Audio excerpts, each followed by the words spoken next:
Bueno, pues mi nombre es Pablo Moreno Cajigas y les voy a presentar los dispositivos microfluídicos.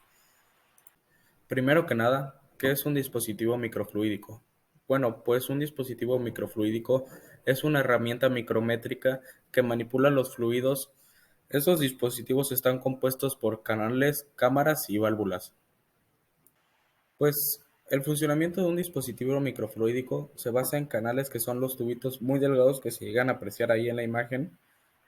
Las cámaras y las válvulas que permiten controlar y analizar los líquidos y gases que pasan a través de los canales en una escala micrométrica mediante presión, electroquímica, electromosis, difusión y entre otros mecanismos.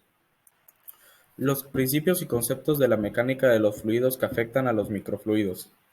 Estas son cuatro las que son consideradas las principales. La primera sería la viscosidad, que es considerada indispensable contemplarla en la mecánica de fluidos, ya que determina la velocidad del fluido y la resistencia del movimiento que tiene. Luego, la tensión superficial y la capilaridad. Son importantes ya que pueden generar efectos de arrastre y transporte de fluidos en pequeñas dimensiones. Y por último, la hidrodinámica. Es un principio fundamental en la mecánica de los fluidos que se aplican en dispositivos microfluídicos para el control y el flujo de la manipulación de las muestras. Bueno, pues aquí algunos conceptos y fórmulas que son requeridos para la mecánica de los fluidos. La primera sería la ecuación de Bernoulli, la segunda sería la ecuación de la continuidad o la de Venturi, como la conozcan, luego la ecuación de difusión, luego el número de Peclet, luego la tensión superficial de Young y otros serían la ecuación de la capilaridad y por último la ecuación de la viscosidad. Bueno, las dimensiones y métodos de construcción de los microfluidos. Lo primero que se debe de hacer es analizar el propósito para el que se va a utilizar el microfluido. Las escalas de construcción son entre 1 y 100 micrómetros.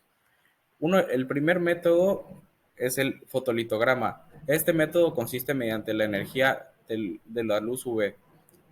Luego, el microtermoformado. Este método suele usarse en plásticos para crear películas microfluídicas. Luego, el modelo por microinyección. Este proceso suele usarse comúnmente en laboratorios que ocupan repetir el mismo diseño varias veces por la demanda del chip. Luego, el mecanismo CNC. Este es un proceso que se usa una placa blanca.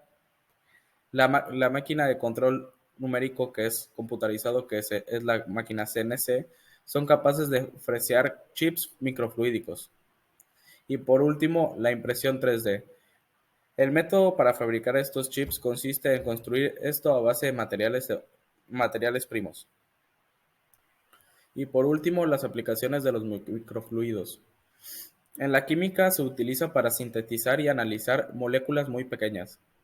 En el campo de la biología se utiliza para estudiar el comportamiento celular, la expresión genética y las interacciones entre proteínas.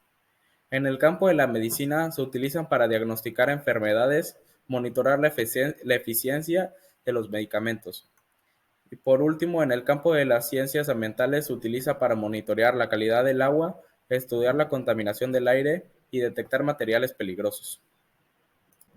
Bueno, pues muchas gracias por su atención y bonito día.